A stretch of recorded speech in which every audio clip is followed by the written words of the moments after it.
Binge the full week of The Ray Taylor Show ad-free over at inspireddisorder.com/plus. This is The Ray Taylor Show.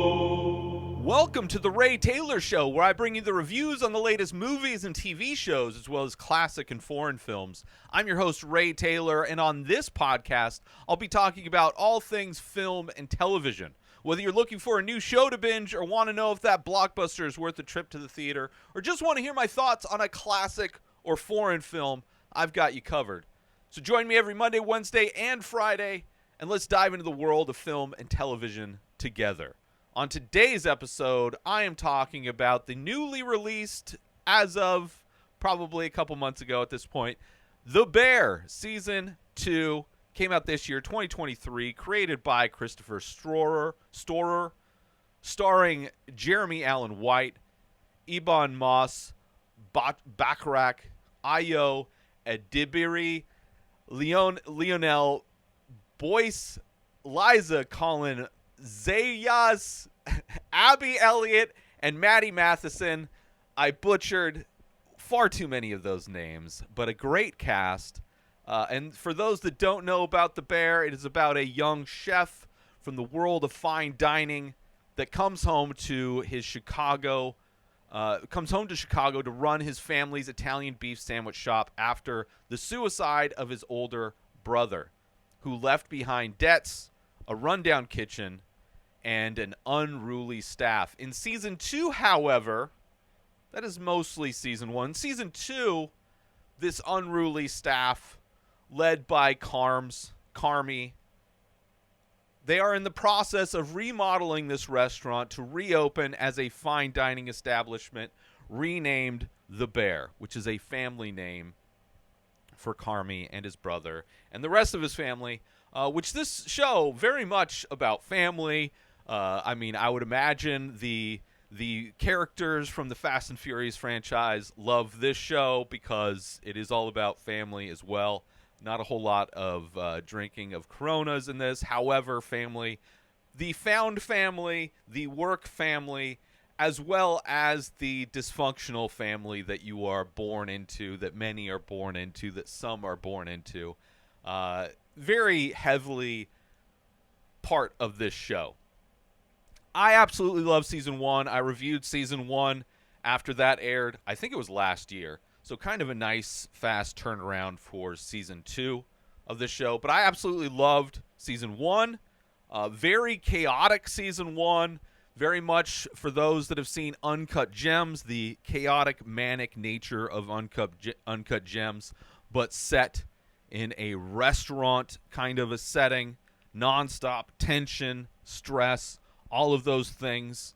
And I think this season changes things up a lot in many ways.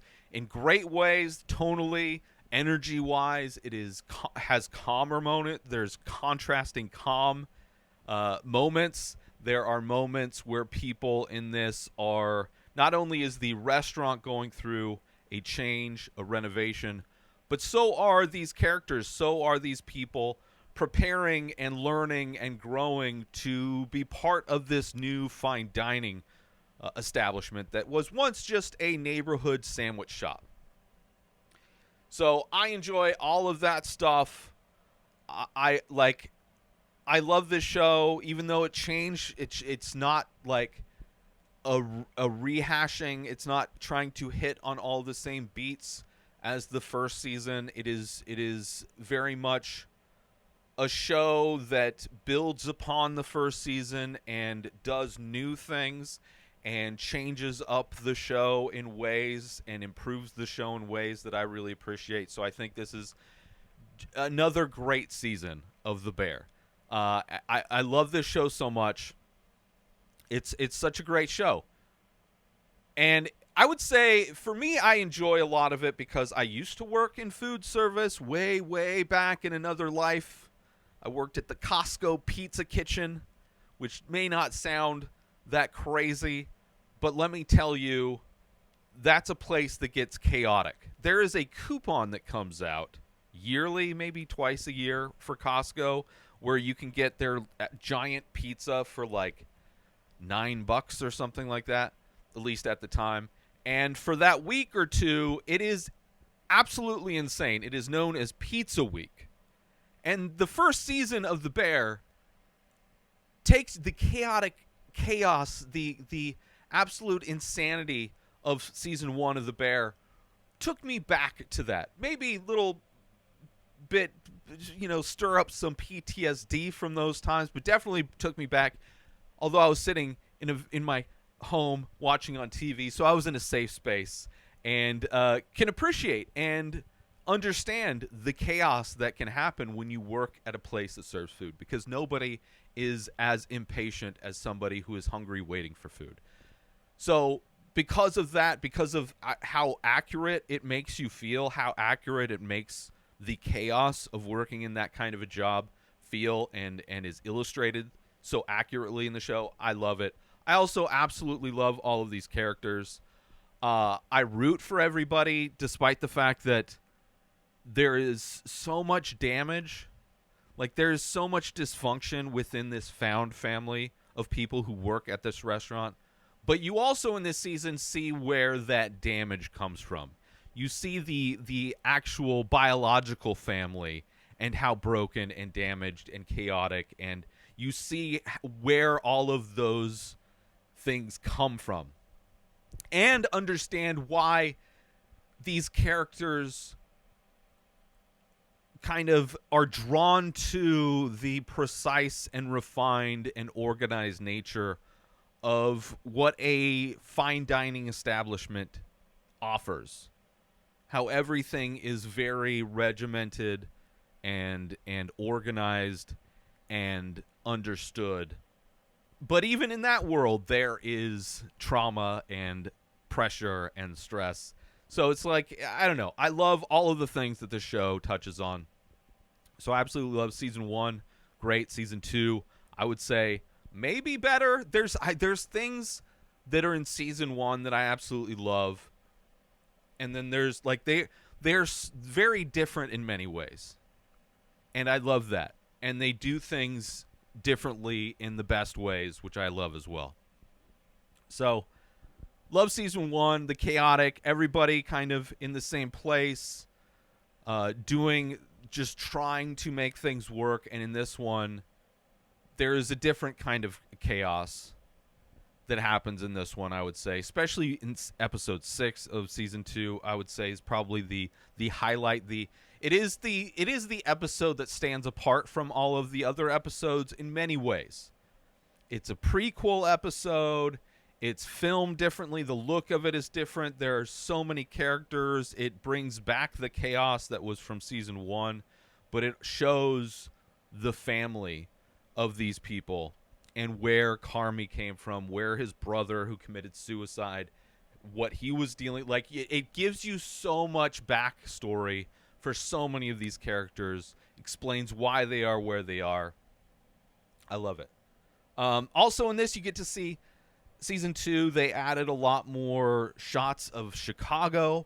So many shots of Chicago around town. I've only been to Chicago once when I was a kid, so I didn't recognize any of these places, but I loved that they added that. They really made the show feel like it is in Chicago, that it is a show about Chicago, that it is a show that it's like a love letter to Chicago. It is a love letter to food.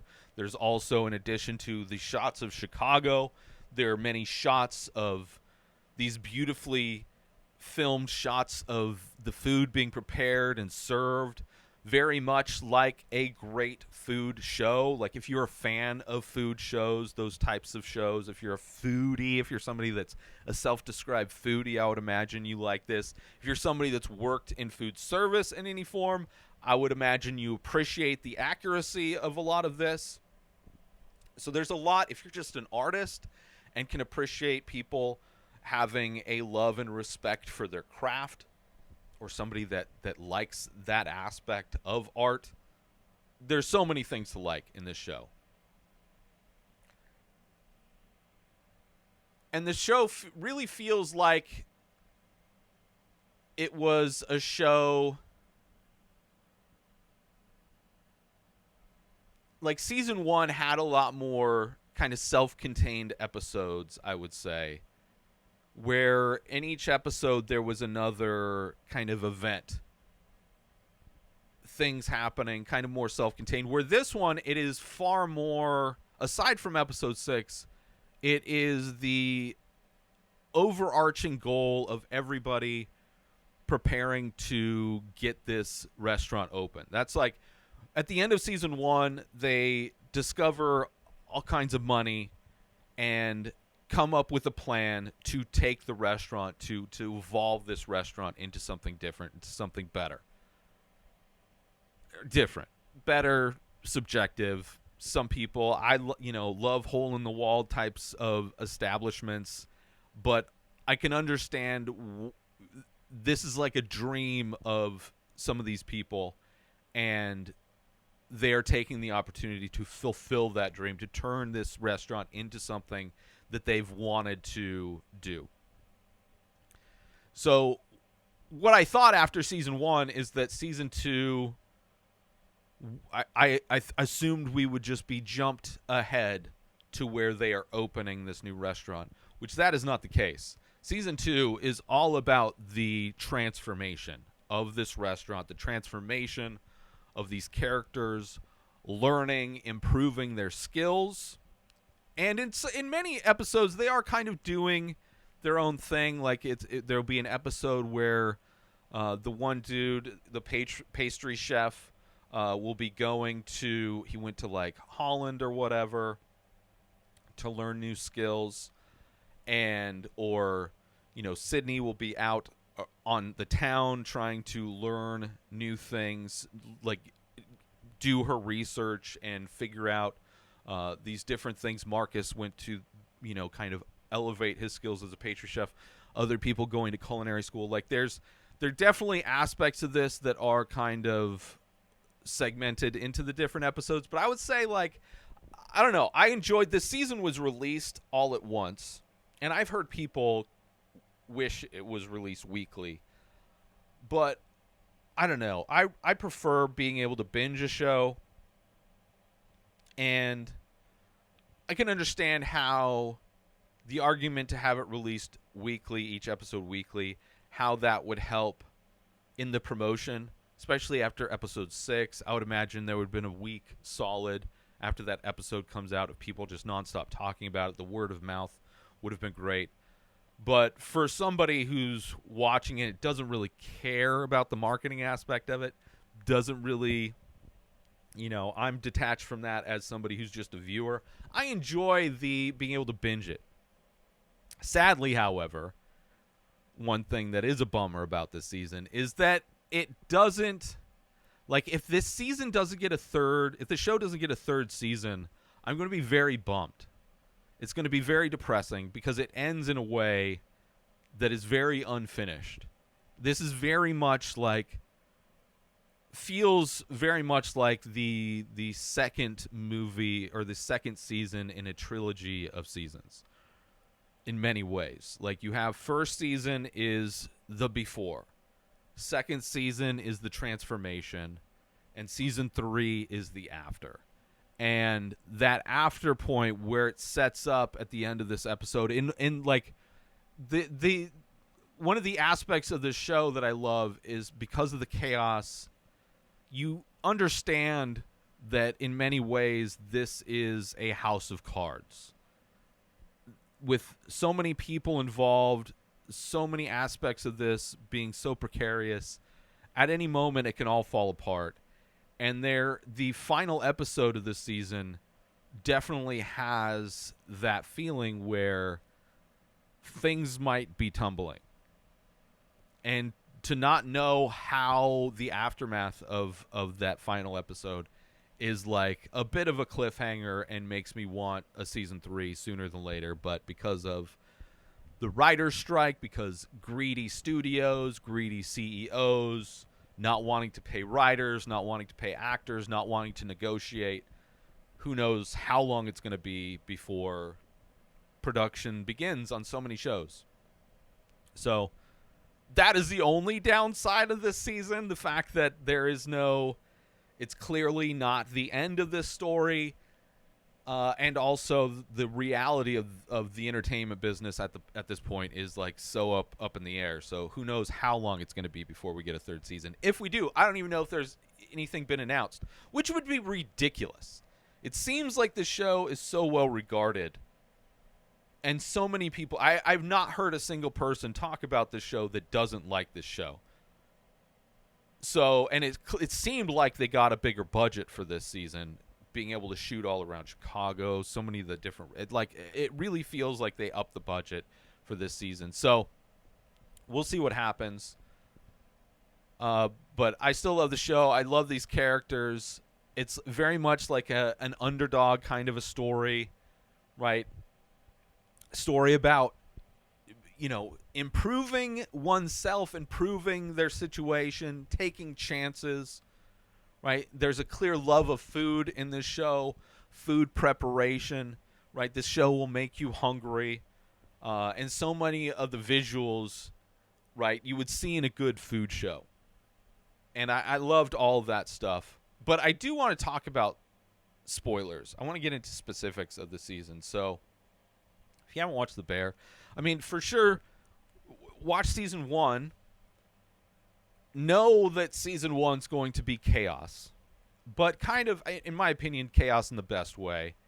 But also know that season 2 tones down. Like, it is far less chaotic. And, like, it brought the chaos down, but then kind of amplified all of these characters that are so amazing in season 1. And again, in season 2, you get to even see more of their journey, which I think the characters in this really kind of make it so lovable, in my opinion. But I do want to talk about spoilers, so let's get into spoilers. So the season starts as they're preparing this restaurant, right? They found all the money at the end of season 2, found all this money in the tomato cans that his brother stashed away, right? All this money that is intended to the uncle who's kind of been bankrolling, giving him loans. Again, in this season, his uncle, which I kind of love, Oliver Platt, giving them loans. He's a great character in this, and he's like, giving them loans with the knowledge that if they fail, he gets the property and will be able to sell it. And it's kind of crazy. The budget where they start at the beginning of this season, they're like around $100K, and then by the end of the season, they're like closer to $1 million, I believe. It is just, it's kind of crazy how, which is so, I think, true about anything. When you're initially planning something, you have the best case scenario in your head.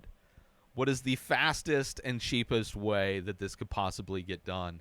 And by the end, it always takes longer. It's always costs more. Although they had a very specific open date, which was a ridiculously close open date. So it adds to a lot of the tension in this episode. The sister becomes kind of the project manager of this thing, kind of the unofficial project manager, where she's also she has to not let it out that she's pregnant because she doesn't want that to interfere with everything that's going on. But they need somebody to keep track of everything that needs to get done. Let's take a quick break from this episode to talk about Attention all Ray Taylor Show fans! We're excited to announce we've just released a line of exclusive merchandise featuring original artwork inspired by the show. Our high-quality shirts and biodegradable phone cases are a perfect way to show your support for the show and make a great gift for any fan. Plus, with each purchase, you'll be helping us continue to bring you great content. So don't wait. Head on over to inspireddisorder.com now and check out the full collection. Thanks for listening, and we hope you'll show your support by grabbing some Ray Taylor Show merchandise today. And now, let's get back to the show. A lot of very touching intro music to the show, the first episode of the show. Like the score in general, or the music they use, is very great. A lot of great needle drops, a lot of great music added to it.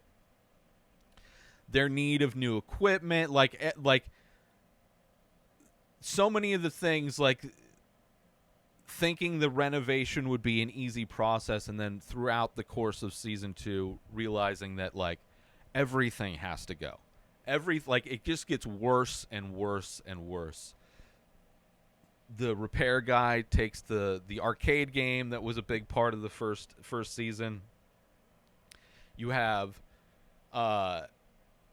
Sydney asking Tina to be her sous chef, which Tina I love. Reminds me of women that I worked with at the pizza kitchen, where it's like the joy they get from like getting the opportunity to learn more things, which like for so long kind of just made to do very like the same thing over and over again, day in, day out, and never really getting that opportunity to learn or grow. And to see her once again get this new opportunity to become the sous chef for Sydney, great, lights her up. And aside from like everything that needs to happen, less chaos in this season. A lot of Chicago B-roll, as I said. The first episode ends with kind of a plan to open. They have this 3-month schedule completely filled out of to-dos that need to happen. You have Tina and Abraham going to get formal training on just their skills, just to, you know, kind of refine their skills. And the Abraham character kind of giving up on that. So you get, because there's so many characters, you see all of the different types of paths people take when faced with a challenge, faced with an opportunity to change and grow. Some people don't want to do that. Some people don't want to change. Some people just want everything to stay the same, and they give up because they're not willing. They don't. This is just not what they want to do. And then other people, it is the complete. It is like sunlight to a flower, to a plant. It just gives them energy, gives them growth. You have Sydney and Carm kind of developing the menu. They are co-owners, which I love. Sydney, she's like probably my favorite character of the show. You know, somebody who's tried and failed to do many things in her life, taken many chances, and this to her feels almost like her last opportunity in a lot of ways to develop this thing. She's the one in this season that really pushes Carmi to go for a Michelin star, right? To not only just be more of a fine dining establishment, but to be one that is ranked in some way within, like, she, like, very much, I would say, kind of an ego play, but also a goal that she has when it comes to her dreams and her desires of what this thing could be. And Carmi, knowing and experiencing and working in places like that, knows the dedication and precision that it takes, the pressure it takes. And he's somebody who has had experience doing those things and has had negative experience. Like, there's moments in the season where the PTSD of his former head chef from the restaurant he worked at, and how brutal it was to, like, verbally abusive it was to work in those conditions. So he knows and is probably wary about where that can go, but that's like a goal. So there's like a compromise that happens where they're like, over the course of the season, he's willing to push and go for that Michelin star rating that she is so not desperate for, but really desires.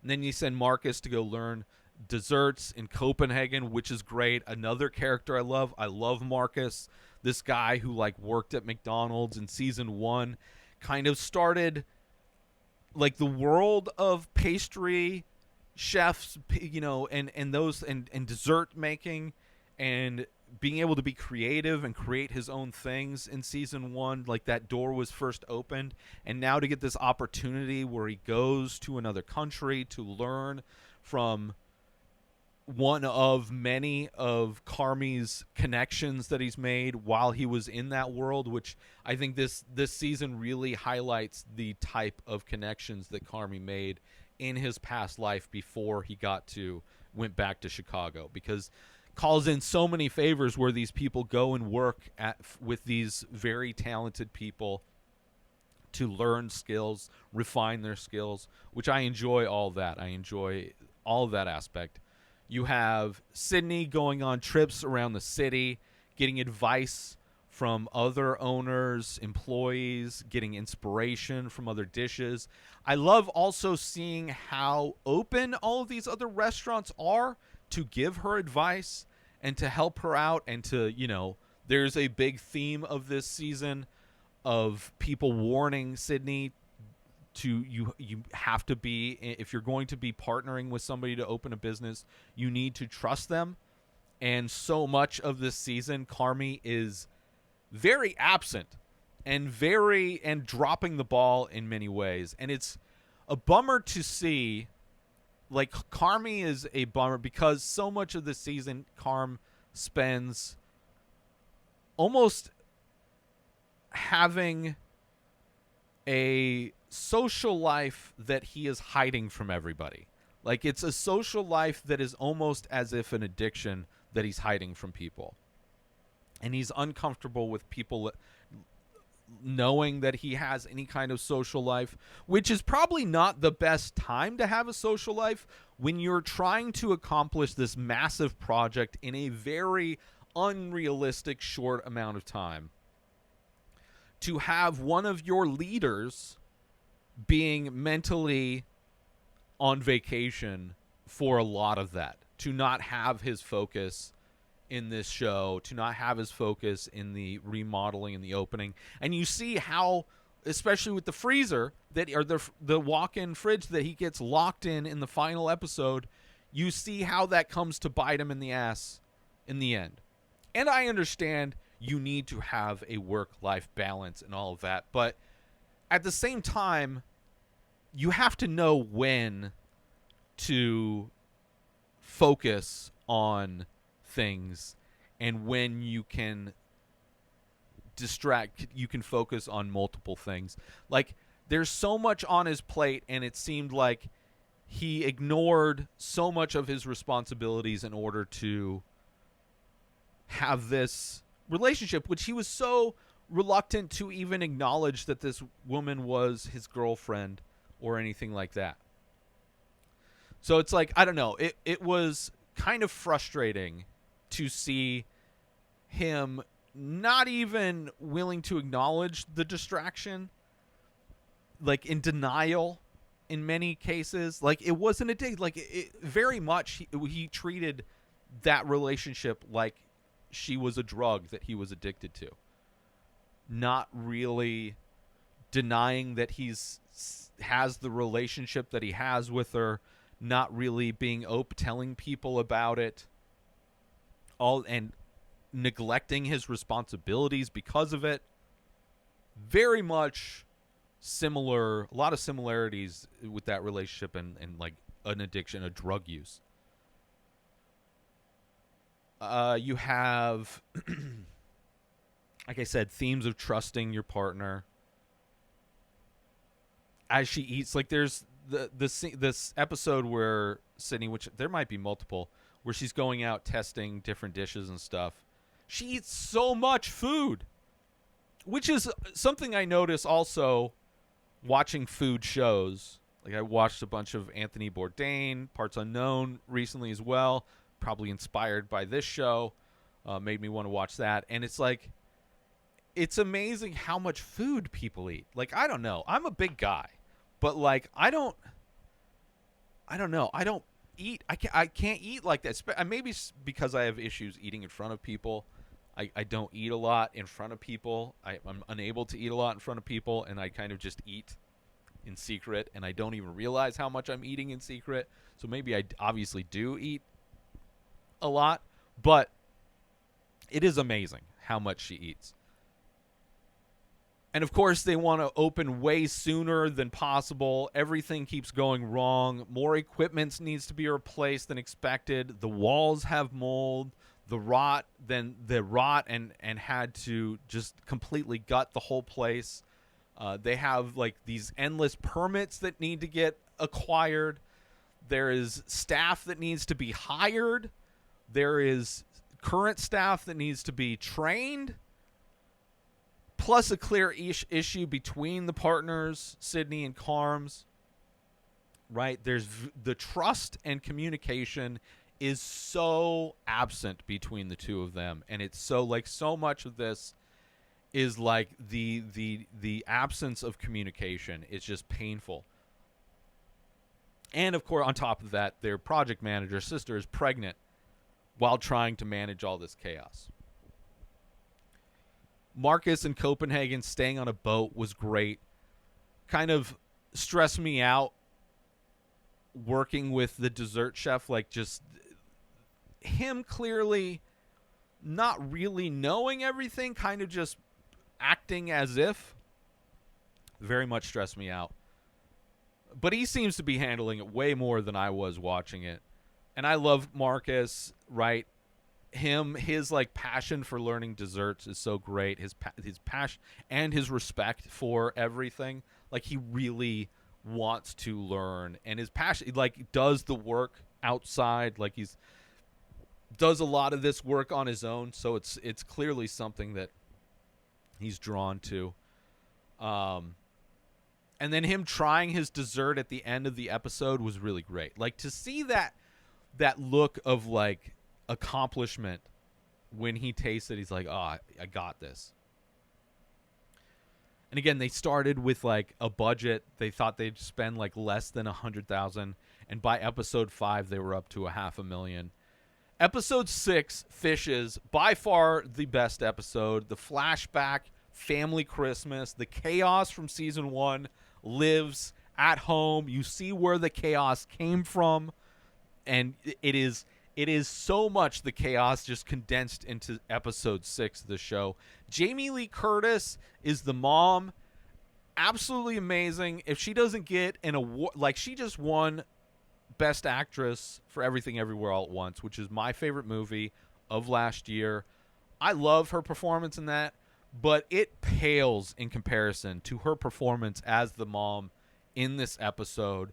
She is amazing in this episode. Absolutely insane. The chaos and mess that is within the kitchen of this episode is insane. Like her hands are coated in everything is coated in food spillage. Like it is dishes it is the most, like if you have OCD on any level, this would be your nightmare. This would be like if you have any kind, like if you're neurodivergent in any way, it would be hell to be in that situation. Everything's a mess. Spreading butter on the bread with her hand. The whole family dynamic is like just so much. It is like so stressful. Like I don't like being around a bunch of people. Being in family gatherings is even worse, especially if it's family, because it's like all of the same drama that comes up with it. Amazing cameos in this episode. John Mulaney, Bob Odenkirk, Jillian Jacobs, Sarah Paulson. So many cameos. All adds to the chaos, being able to recognize all these people. Neil and his brother wearing the same thing, which is kind of hilarious. Pitching this baseball card hustle to Uncle Jimmy.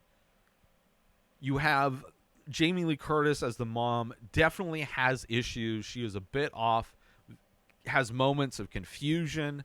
Has moments of just rage for no reason. Yelling that like a pot got moved. She insists she was, that she was saying before, like, it really brought back memories from my childhood of being yelled at for nonsense. Like, it's clear the person is yelling to yell. And it doesn't make sense. It can contradict There's no rhyme or reason. It is just looking for a reason to yell, distract, just putting that negative energy out at somebody just because it needs to go out at somebody. Just painful to watch in many ways. You also see the dynamic between Mike and his cousin Richie, kind of like older bullies to Carmy when they invite this crush that he has, and just seeing how they bully him. It is just like there's so much of this episode that is like painful to watch, is triggering to watch, is so chaotic to watch, but is like in so many ways perfectly illustrates what that family was, the family dynamic. It adds so much to all of the characters. You understand why everybody acts the way they do. You understand why Carmy wanted to get out of that situation and to get into the fine dining culinary space where everything is regimented, everything makes sense. But even in that world, there is abuse. Just a different type of abuse, a different type of pressure. So there's no peace. But there is some peace with the organization that comes with that life. That's clear that that's why he got away from everything. You have the mom also threatening to kill herself, like just all over the place. Just super angry, like an angry bear in the kitchen, which this is the episode where I realize the bear is in reference to their name. Berzatto, I assume, is Italian for bear. Did not realize it, and of course there is conversations about bears in this episode, but never really realized that that's why this whole show's called The Bear. It's a family name. But she is very much like an angry bear in the kitchen. Just like chaos, just growling at everybody, telling everyone to fuck off. Just angry about everything, just wanting to do everything herself and then complaining that she has to do everything herself. So much hate and anger, just passing it on, right? You see that, like, you see why everybody else passes it on. Like, everybody received this anger and hate from the family and then just passes it on to other people. You see, you know, and it explains so much of season 1, this episode. Like, all that happens in season 1 is explained in this one episode. Makes everything make complete sense. And somehow, despite the chaos, the food all comes together, right? There's them sitting down at the dinner table is by far the most tension, because it is the time where everything is calm, but you know all of the chaos that is just being covered up in this moment. Just as people act in family situation, there is this facade everybody puts on, pretending. And you see that so much when they sit down for dinner. You see how Mikey is just ready to explode at Bob Odenkirk's character. You see, like, you're waiting for it to explode the entire time. And there are so many people who could cause the explosion. Sitting down, it is the most tense dinner scene. It's insane. Mike and his mom are both on the verge of exploding. John Mulaney does a great blessing, right? This impromptu blessing, knowing the tension that is there. And I think doing a good job to just get through. And of course, just after the mom blows up, then Mike blows up. And then she drives the car through the wall, which is just insanity on top of insanity. And there was a bit of ambiguity at the end, not knowing if she survived that. Not knowing if the mom character is even alive currently in the current era of the show. She is, but a bit of ambiguity. An epic episode. I heard that it was even filmed, I think, using a film camera. Like, it was produced in a way that was far different, which gave it a different look and feel. But amazing episode. And it's amazing that it's amazing that only one of those people from that chaos is no longer alive. It is amazing that there's not more death involved with that chaos. Let's take a quick break from this episode because I want to promote. Are you looking for a way to take your love of The Ray Taylor Show to the next level? Look no further than Inspired Disorder Plus. As a member, you'll get access to a whole host of amazing perks, including the full week of shows, ad-free in both audio and video versions, a live painting archive, early access to the many faces, members-only discounts and deals, a podcast back catalog with over 600 episodes. But that's not all. As a member, you'll get access to my personal blog as well as my creative writing. You'll also get the chance to ask me anything you want. With all of these benefits and more, Inspired Disorder Plus is a must-have for any fan of The Ray Taylor Show. So don't wait. Go sign up now. Head on over to inspireddisorder.com/plus and start enjoying all of the amazing perks of the membership. And now, let's get back to the show. Then you have Sydney kind of learning to be a leader. Her dad gave her this book on Coach K, and you kind of see her journey learning how she needs to evolve. One of, every character just trying to grow to reach the potential that is needed to fulfill the role that she wants to be as a leader, as one of the co-owners. The great episode where Richie gets sent to work at the best restaurant in Chicago, right?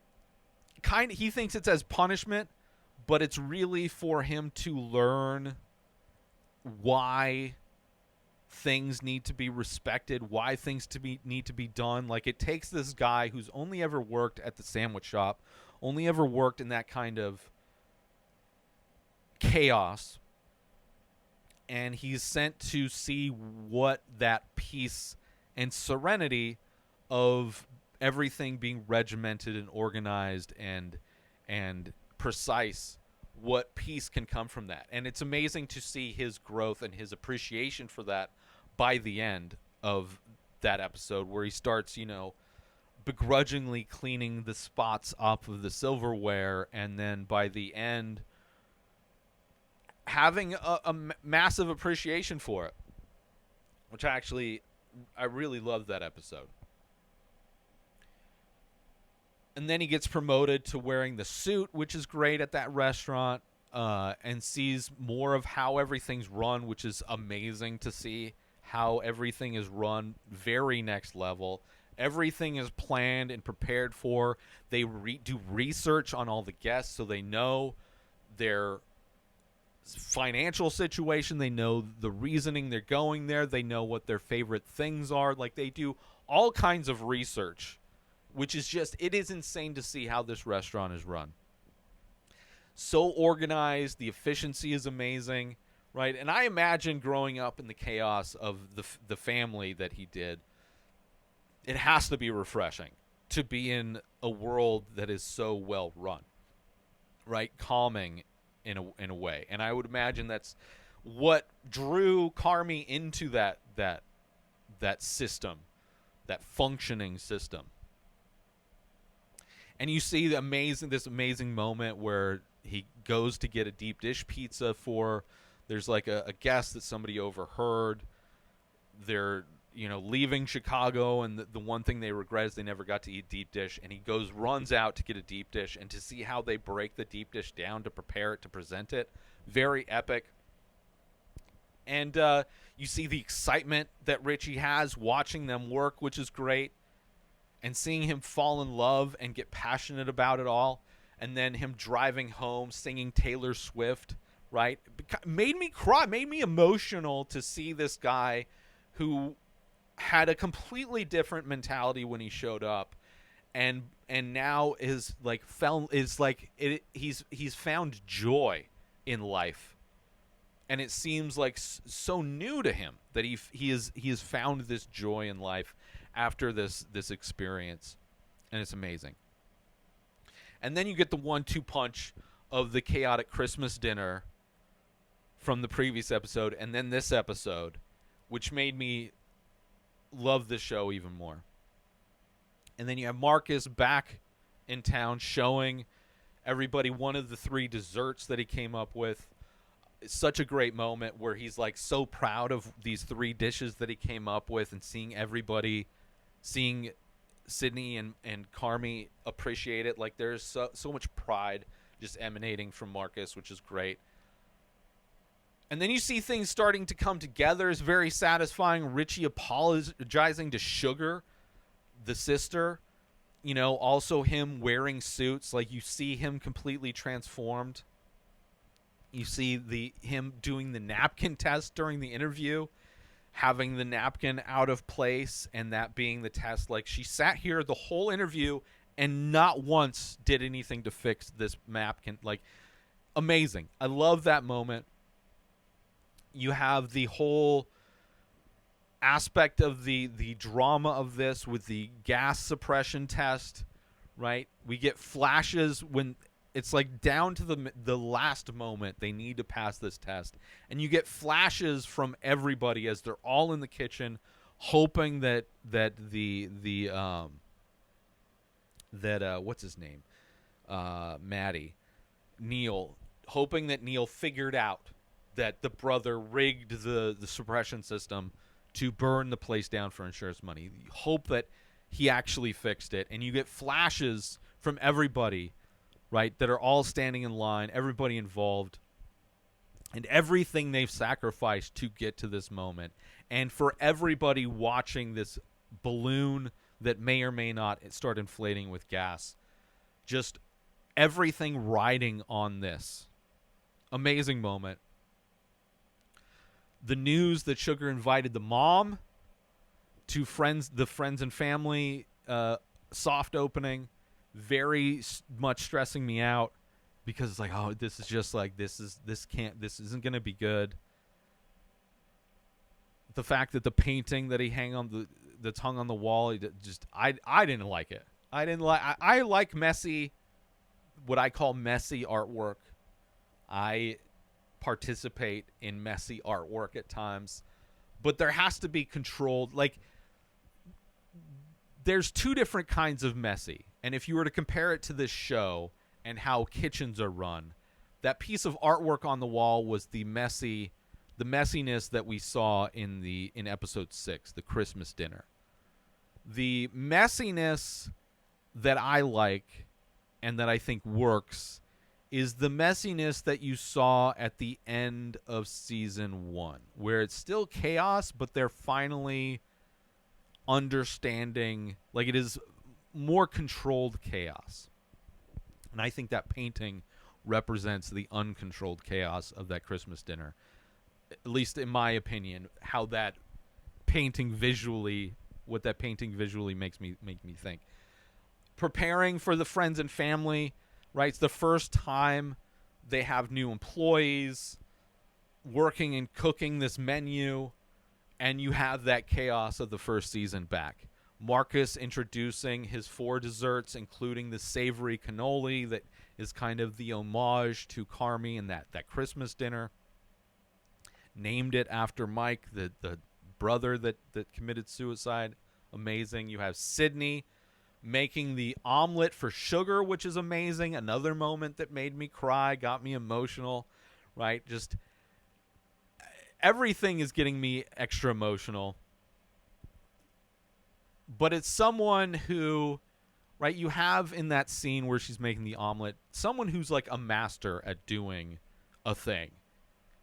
And to see her put that energy into this effortless activity of her making this amazing omelet for somebody, because she cares, because she appreciates what Sugar is doing to help, but it's like, it's this person who does this amazing thing, putting that same energy and love into just a dish that she's serving somebody, where it means so much. I love that moment.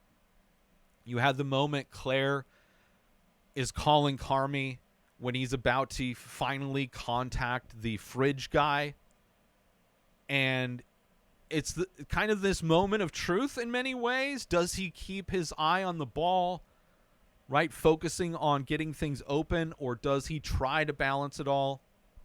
And instead he kind of falls flat, just doesn't do anything, doesn't call the guy, doesn't answer the phone, gets distracted with something else.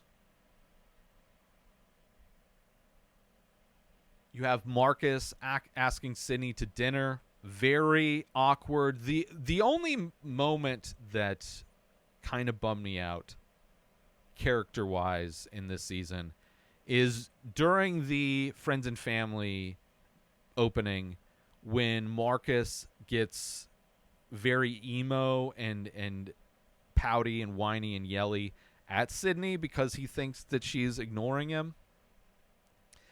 It doesn't. I just felt so out of character for that character, and just I don't know. It rubbed me the wrong way to see, and probably a lot has to do with the fact that I really like Marcus as a character. I don't necessarily I don't know. Like, you don't need to have love connections in every show. You don't have to have characters falling in love. I heard people talking about how Sydney and Carmy should be romantically involved. I don't like that either. Like, and it feels almost like the whole thing with Marcus asking her out. There was the kind of moment in season 1 where, he kind of appreciates and looks up to her in a lot of ways because she's far more established in that world, and he's kind of he's very thirsty for the knowledge and to learn these things. So I can kind of get that he would want to ask her out. When he does, in that very awkward moment where she kind of turns him down, I enjoyed that, but then to see him blow up later was kind of a bummer. The heart-to-heart with Sydney and Carmy fixing the table. First off, whatever they were doing to the table didn't make any sense. Holding it up, they're just trying to screw in a purse hook that goes on the end of the table, but they're doing this thing the heart-to-heart was great, but what they're doing with the table the entire time made no sense whatsoever. You have the constant threat of closing, seeing other restaurants closing, knowing, just constantly being reminded how impossible it is for restaurants to succeed, and the doubt and the fear of failure. Also, Sydney constantly being reminded you had to trust your partner, and then you see Carmy not being very trustworthy, dropping the ball. And the last episode just has a nice long one take, not a full episode like I think episode 7 of season 1, but a great long one take. People going in and out of the restaurant, seeing how efficient this restaurant is opening and being run, very similar to what Richie saw at the other restaurant. But it stops when things start to melt down because, of course, Carmy gets locked in the fridge that he never got fixed, right? That came back to bite him in the ass. You have this guitar score matching the energy of everything falling apart into chaos. You have Richie stepping up to run the show, which was amazing. Despite the fact Carmy locked in the fridge, having flashes about how everything fell apart in the first season before they made it all work. The mom showing up but never going in, and that moment with her and Sugar's husband was so emotional. Like, that guy is such a small character, but really is the tuning fork for the chaos of that family, I think. I love how they surprise Uncle Jimmy with the chocolate-covered banana that got him emotional. Great moment. You have Carmy at the end of everything, accidentally telling his girlfriend that he regrets spending the time that he did with her because it took him away from this restaurant. Then has this argument with Richie, this big blow-up with Richie, separated from the door, which is just like everything blowing up, right? They made it through the chaos of that Friends and Family dinner, and then there's the big blow up and no resolution. We don't see what happens after that. That is the end of the season. So it's like there better be more of this show. It ends so much left open-ended. things actively falling apart when this season ends. And from outside, it was a massive success. Anybody that showed up to that friends and family, it was a massive success. But inside, behind the scenes, in the kitchen, we saw the chaos back. We saw things fall apart, especially at the end. Right? Just constantly falling apart. Nothing good can stay. Everything eventually falls apart. Right? Always one small thing, one small moment away from just explosions. Just like the family dinner. But I love this season so much. Great shots of Chicago, great shots of food, preparations of food. I love seeing how each character goes on their own paths to prepare and grow for this new restaurant, trying to improve and refine their skills. I love seeing the efficiency of everything in contrast to the first season that was controlled chaos in many ways. Episode 6, by far an all-time episode. Love the growth of all the characters. I don't love the open-ended ending of the season. I need a season 3 ASAP. And I haven't seen any announcements for season 3, although I didn't check recently. Maybe there's been something. But with all the writer strikes and actor strikes, who knows? It would be a travesty if there wasn't a season 3. The mixture of the chosen family, biological family, love that. The pursuit of art, the pursuit of refinement and growth and precision and like mastery of your craft, love that.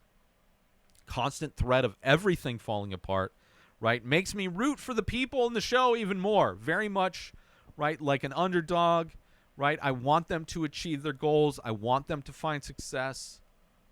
And Jamie Lee Curtis, again, needs to win an award for episode 6. I love this season. I love the show, The Bear. Thank you all for tuning in to this episode of The Ray Taylor Show. I hope you enjoyed my thoughts on The Bear Season 2. Don't forget to tune in every Monday, Wednesday, and Friday for more movie and TV show reviews. And join the conversation by leaving a comment or rating on your favorite podcast platform or over at youtube.com/inspireddisorder. Until next time, enjoy your meal. Subscribe to The Ray Taylor Show on YouTube and everywhere podcasts are found.